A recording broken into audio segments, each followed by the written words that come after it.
Welcome to Productive Joy with Dr. Christie, where fun meets action.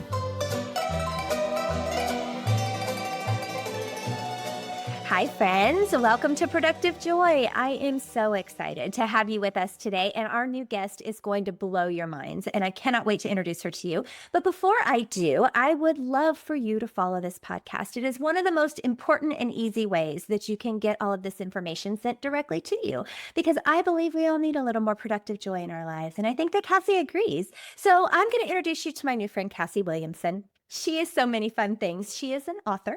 She is a leadership coach. Actually, she's also a keynote speaker. She's a girl mom to two beautiful little ones. She sparks positive change. She is also a lover and lifter of people. And I really like the way that she says that. And she wants people to be valued and seen and heard. And she works really hard to make sure that she does that so that others can do the same. And today she's our guest on Productive Joy. Welcome. Hi, I'm so glad to be here. Thank you. Yeah, this is going to be a lot of fun. And before we get into anything else, there is a book right behind your head for those of you that are watching that drops today. Like today is the day. So Cassie, tell us about your book. Yes, I am so excited. If you can't see it, my book is called Unapologetic, and it is my heart on paper. It is a message that is near and dear to my heart. It is what I wish I would have had. It's what I hope people can read and feel lifted and seen and heard. And my biggest hope for the book is that the people that read it recognize that they are perfect just the way that they are, that there is nothing to be but unapologetically ourselves. And that when we are those things, we can live our most fulfilled, happy, joy-filled life. And so for me, that book is sharing my stories, the good and the bad, my lessons learned the hard way and the easy way, in hopes that people can resonate and take it as momentum in their own life. So well said. And what's fun about you to me is that you exude this, right? So for those of you listening, I get lots of people who want to be on the podcast or are interested. And so when I reach out to them, usually I get an email back that says, "Oh, okay, sure, I'd be interested." No. Cassie sent me a video. It was like 15 seconds, but it was such a cool way for me to feel her personality through an email. That's the kind of person you are. And I'm really excited for our guests to get to know you a little bit today, because I can tell that's just how you do life as you. So who taught you that? How did you get to the point where you were able to be unapologetically you? Oh gosh, I think for me, I'm still a work in progress. So I put in the book, Functioning and Fighting. I do not own or claim perfection here whatsoever. I think there is a lot of unlearning that a lot of us are still doing in real time. But I think the goal is to be aware and to recognize how you continue to be intentional about living an unapologetic life. And then I also think, we always make the joke as parents, it takes a village, to raise a kid. I really think it takes a village, period. I think as adults, it takes a village. I think having people around us who believe in us and who lift us and who lean into this mindset. And so for me, it's been a lifelong journey of, for a long time, shying away from this, from struggling as a kid with being the weirdo or the outcast or the why am I not like everyone else. And even as recent as last year, being told by a high level executive to tone it down, to reel it in. Like I had, this person who I looked up to, who I respected, who was an authority in our industry, tell me, like, you're not going to be taken seriously if you keep presenting yourself the way that you are. And I had this moment where I was just like, no. Like I'm done with this mindset. And that was really kind of what put a fire under me to lean all the way into sharing this message with other people, because I've always shown up unapologetically myself, but that doesn't mean I'm not a person without feelings, behind closed doors. Like it's hard to do this, but I think having intentionality, finding the people around you who believe in this version of yourself, and really being connected to your why is where you can move forward one step at a time, one foot in front of the other. And for me, being a girl mom and having two girls, and whether you're a girl mom or a boy mom, it really doesn't matter. Being a parent in general, it's really, really hard to empower our kids to be themselves if we are not ourselves, if we are not unapologetically ourselves. And so for me, it's all about breaking bad habits and getting rid of these like negative mindsets so that my girls can grow up and be exactly who they're supposed to be. And so Sure. that's the why for me is I have to do this really well because I want these two little humans to do it really, really well. Yeah. Well said, first of all. And secondly, everything that you just said, I think relates to any listener, whether they're a parent or a boss or an employee. Yeah. This transcends all of those. And Yeah. yes, of course, you want that for your little girls, but you want that for your coworkers too. You want that for your bosses or your boss's boss or whatever. I have had similar experiences where somebody in a position of power said, "Whoa, you're a lot." Yeah. And it took all 48 of my years to get to the point where I'm like, yeah, and if I'm too much, go find less, right? Yeah. That was a hard lesson for me. It still is. Like you said, I'm a work in progress too, because I can get 100 positive kudos. This was the best thing I've ever experienced. And one, tone it down, Yeah. ascend to the one instead of the 100. Mhm. So, what is your advice to someone who is struggling in this space, who is at the point where they know they're supposed to own it, but they're listening to the single voice instead of the masses? Yeah, well, I think you're having a human moment, which you said you did it. I said I've done it. Like we've all been there.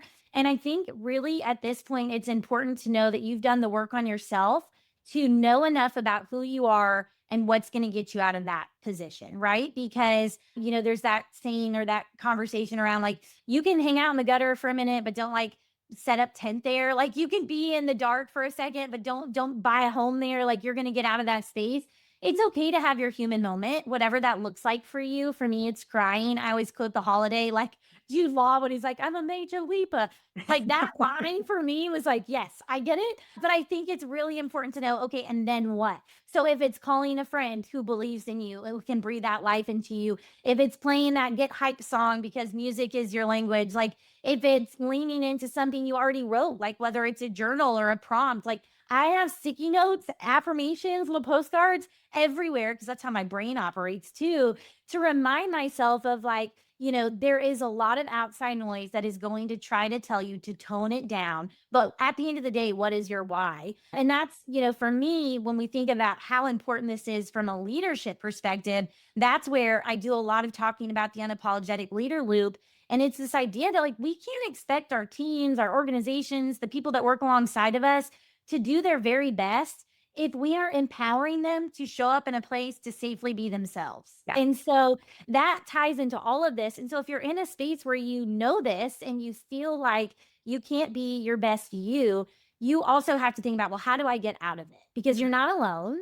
And that space does not serve you. So don't stay there. And I think life is always life in like there's highs and lows and it does not go away. Like we all see that. But it's really important to know what does it take for you to get yourself going again. And knowing that about yourself is step number one, in my opinion. For me, it's frantically cleaning my house and blasting really good music. I love that, right? Like there needs to be something that breaks the cycle, that Yes. snaps you out of the loop. And yes, frantic cleaning makes a lot of sense. Yes.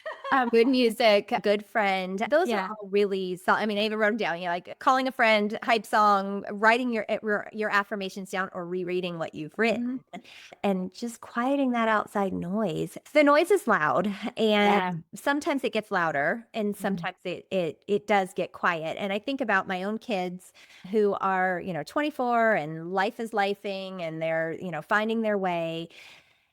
It's almost like I wish I could breathe into them what I know now, right? Like if I had known this at 24, I can't even imagine how well I would be handling life here at 48. And I just wonder what we, right, in this space can do to help that happen. Because most of our listeners are leaders who want to do it differently and who want to create more productive joy. And to me, that's what this is that opportunity to, if I can show up fully as myself, then that to me is productive joy. So what would you say to the 24-year-olds who haven't lifed as much as we have yet and are just starting to figure some of this out? What would be your advice to them so that they don't feel like they're stuck? Yeah. So I think it's one of my favorite chapters in the book is called Pick a Seat at the Right Table. And it's this idea of, when we were growing up, a lot of the movies that were out were all like in the school cafeteria. And I referenced several examples in the book, but it was all about like who you sat with was Oh, a yeah. big deal, right? Like this was a very big decision. And I think of that like being kids and how all of those things, those decisions made so much to us at that time. But then once you got out of school, it was like that didn't matter anymore, right? Well, I think the idea is similar when we think about us as professionals and as we're navigating career choices at younger ages is, did you pick a seat at the right table? Like, are you in the right organization? If you're in the right organization, are you in the right spot? Like, are you sitting in the right seat? Are you doing the thing that you should be doing that you're better at than anybody else? Like, is that where you're sitting? And then if the answer to some of those questions starts to be no, I would say to someone who's 24, your age is your superpower. Like Yeah. you are young enough to learn from mistakes, take chances, take risks, try different things out and not settle. Because I think that for a long time, at least for me, I went and got my master's degree in speech therapy, did 2 clinical rotations, got hired right out of one of those internships. I had this 110% productivity like mindset around work. Like you had to go all in, you had to give it all you got, you had to work as hard as possible so that you could move your way up the ladder, whatever ladder that was. And I think, that's where we create this culture of burnout and you start to lose the why, you lose your productive joy. And so I would say to be really intentional about the seat that you're sitting in and at what table, because there are a lot of organizations that are really working hard to break some bad cycles of like what we've done in the past. But then there's a lot of organizations who just don't care. And so if you are someone who cares, go somewhere where they do care, because don't waste time sitting at the wrong table that's not going to serve you. I mean, I went from the music industry to healthcare to now, new home sales. Like I have hopped and chopped around because I didn't want to sit in a place that I didn't feel like I could be unapologetically myself, where I could serve at my maximum potential. And so that's what I would challenge someone who's 24 to do. It's okay to make a shift. I mean, I'm not using what my degree is in at all, which like cover your ears if you're, a parent, like don't tell them that, but like for real, like do what serves you. I mean, when you're young, you're still figuring it out. I'm still figuring it out. Yep. So, Yep. that's just how it is. Yeah. And I don't think that's a bad thing. I think that every experience that we have leads us to where we're supposed to land. 100%. And they might not be what looks like they're connected, right? They might be Right. all over the place, but they are connected and they are Yeah. so very, very important. I love it. Okay, so I have to ask my favorite question because you've danced around it, but you haven't answered it yet. If you had to describe productive joy, what does that phrase mean to you? I think it feels like being able to show up in whatever space that you're in unapologetically in a way that allows you to live that fulfilling life. And I'm a firm believer that we all have the power to make a difference. It's the lyrics to the song back here for those who are watching that I wrote when I was 17. And I feel like, sometimes we mistake a title or a platform or a following. We get this idea that we have to have all of those things to make change, to create impact. And I don't believe that at all. I think every interaction that we have is an opportunity to serve the people around us. And so for me, productive joy is when you get to do that intentionally and consistently. Because to me, and one of my favorite books is The Go-Giver, when we get to pour into other people, it makes us feel so good. Like it's like giving a present over and over and over again. And I love to give presents. And so that for me is what productive joy looks like, feeling like you can show up exactly how you are able, how you want to unapologetically and serve and grow. Because the unapologetic leader loop that I teach, that's what it's all about. When we empower people, they take action, and when they take action, they're going to grow, and when they grow, that loop is just going to continue to repeat over time, and then you see all of this wonderful progress take place. Yeah. So my follow-up question to that is usually, how do you create it in the workplace? But what you just said was your answer to that, right? Yeah. You create the unapologetic leader loop. And that loop then, a positive feedback loop feeds itself. So it continues to make it that much better. How cool that you have not only figured out what to call it, right? But have created a system that's repeatable for people so that they can create it. So that's what you teach, right? Like that's what you work with organizations to do. What kinds of organizations? Like, what if I needed what you are pitching, tell me how Yeah. I would find you and what that would look like. Well, you can find me really anywhere. Obviously, now it's so easy to find us, but CassieWilliamson.com is where you can find me, connect on whatever platform. And I don't say this lightly. I truly love to connect with people. I send videos like I did to you, like it's my job because I love to connect to new people. I am a firm believer that good people connect us to other good people and so on. And so for me, the idea is that this message is for organizations and leaders who are looking for a system to plug and play that allows their organization to buy into this idea of productive joy, unapologetic leadership, unapologetic, like an unapologetic system, truly cultures. And then we come in and we talk about this and we give, strategic action plans and we talk about what this looks like in the day to day, but also, it's one of those things we can all say we've gone to a great conference or we've listened to a great keynote, but then you walk away and that notebook gets put in your desk drawer with all the other really great notebooks. So what are you doing to actually take action? And that idea is like, I want to give people the tools so that they can start this now. And that is easy because if it's not easy, no one is going to do it. Right. That's the whole thing. But for me, I just think that there is a need and also a desire from leaders right now who want to create this environment, who want to foster this idea of people coming to them, showing up in their very best selves and then seeing all the goodness that follows.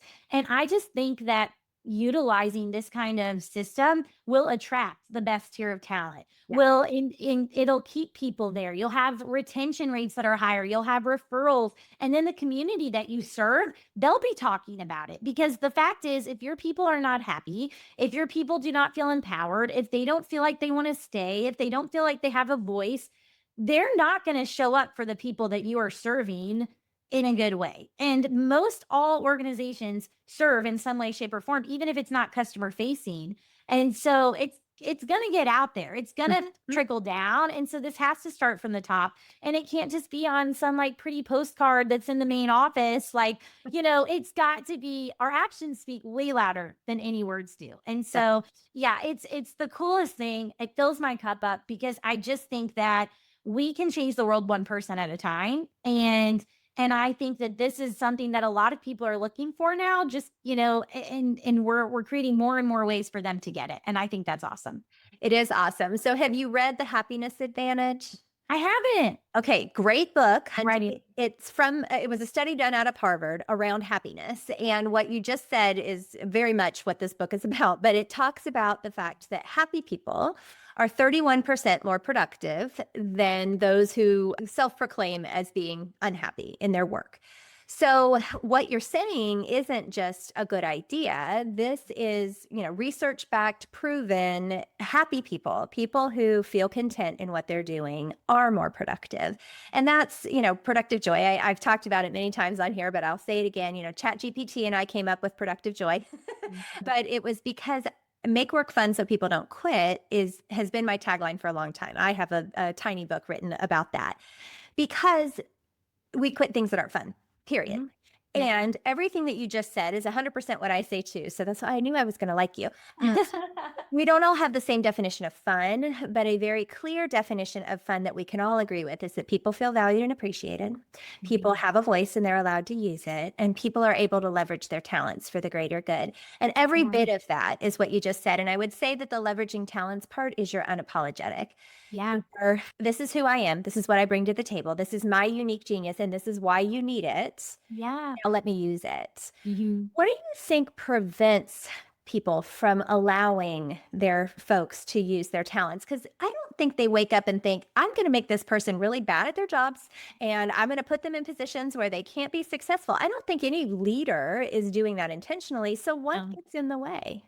I think fear is a big part of it. I think whether it's fear of change, fear of something new, fear of something that doesn't look like it's always looked like before, we are creatures of habit, right? And I think a lot of organizations are doing things habitually. I think they're doing things that have worked in the past, things that looked like maybe the way other people were doing them, things that are repeatable and sustainable that they're like, yes, it's not broken, so we don't need to fix it.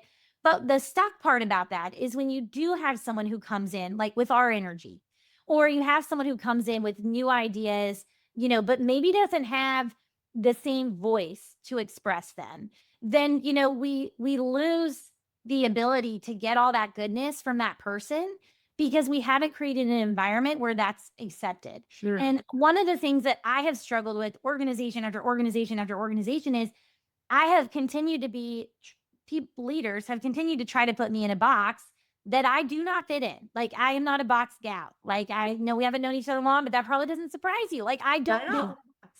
And so I think that as leaders, we have to be really conscious of the confines we're putting around our team because once we start to do those things, even if it's not intentionally, because I'm with you, I don't think it's often intentionally. I don't think most people are malicious.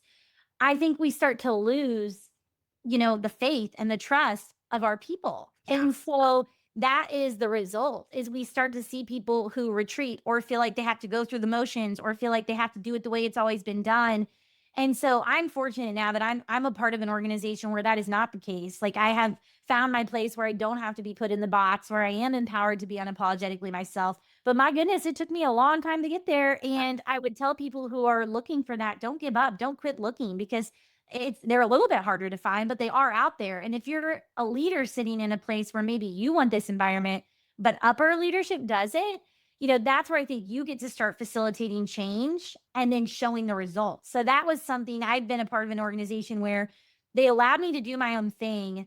They weren't necessarily bought in, but they allowed me to do my own thing. Yeah. And I got to show them through the results, the positive impact that this was making. And so slowly but surely, they started to buy in over time. So I would say, believe in what you know to be the right thing and put your time behind it and start gathering data and results and track everything because numbers don't lie, statistics don't lie. And so, if you're in a situation where you're like, well, I don't know how I can do this because so-and-so, don't wish it were easier, wish you were better is one of my boss's favorite quotes by Jim Rohn.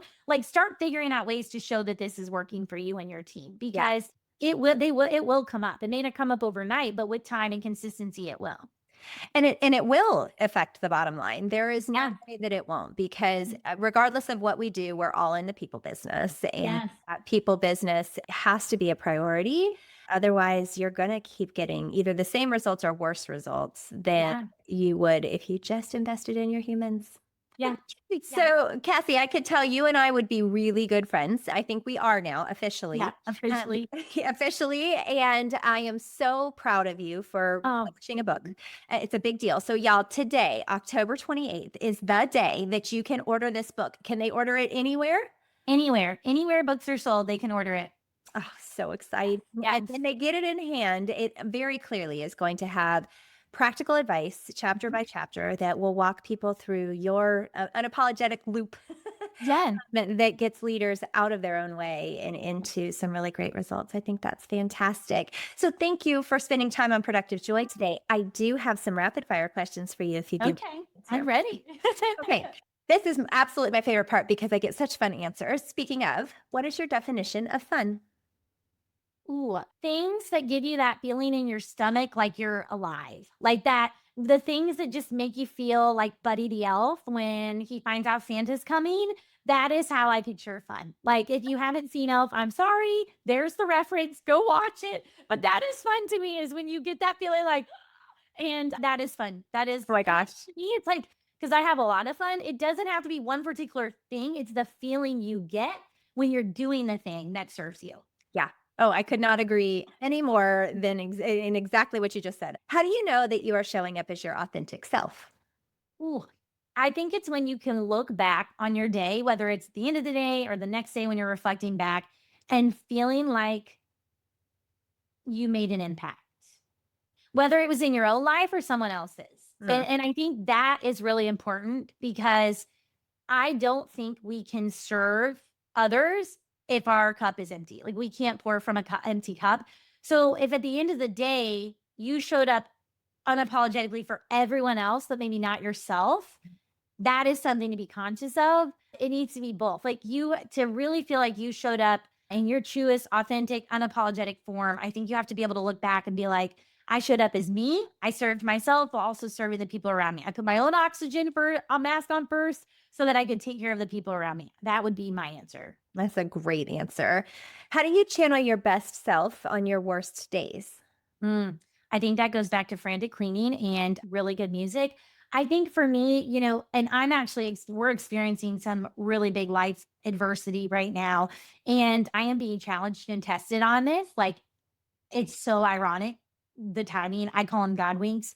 Yeah. But I think for me, it's knowing again what refills your cup. Mhm. And so whether that's a lunch date with a friend, frantic cleaning, taking a drive, turning on your music. For me right now, it's like blasting Forrest Frank or Brandon Lake and just getting myself back in the right headspace to have some gratitude about what is going well, like looking for the good. I think, life is all about choices and you get to choose joy, you get to choose happy, you get to choose the light, even in moments where like a tsunami is happening right around you. That would be my answer is know what refills and resets you so that you can put that into play and don't let yourself stay in a bad space for too long because it'll suck you, right up. It will. It will. Speak to that. Yeah, it's hard. Yeah, and scary and Yeah. all consuming. So, yeah, I love it. Okay, last question, tough question. You have said some really brilliant things. And by nature, our brains hold on to one major idea in any given 30 minutes. So, what's the one major thing that you want people to walk away with from our conversation today? Oh gosh, I think if they played the whole thing back, my biggest hope would be that they recognize that they are exactly how and who they should be unapologetically. They don't need to compromise who they are for anyone, any place, any relationship, and they're not going to be able to fulfill their life's purpose, that big fat why, whatever it is, that fun, that calling, that productive joy, if they're not leaning into the most unapologetic version of themselves. So well said. Thank you, Cassie, for all of this, for choosing to write a book that others can learn from, for taking all of those experiences and your God given talents and turning them into something that others can benefit from, for being unapologetic about who you are, and for helping our listeners remember that they too are meant to be unapologetically who they are and that it's not okay to hide that beautiful personality that we've all been given because we were made this way for a reason. So keep doing exactly what you're doing and Thank changing the you. world. It's really Oh, exceptional. thank you so much. Thanks for having me. It's been so much fun. Yay. And listeners, y'all, you should be able to listen to this back if you didn't catch it the first time and grab so many different nuggets that you can use right away. And that is 100% our goal on Productive Joy is that you walk away feeling like you got a shot at B12 and some sort of idea of something that you can do differently right now that will change your trajectory for tomorrow and beyond. So grab that nugget and figure out a way today to turn fun into action.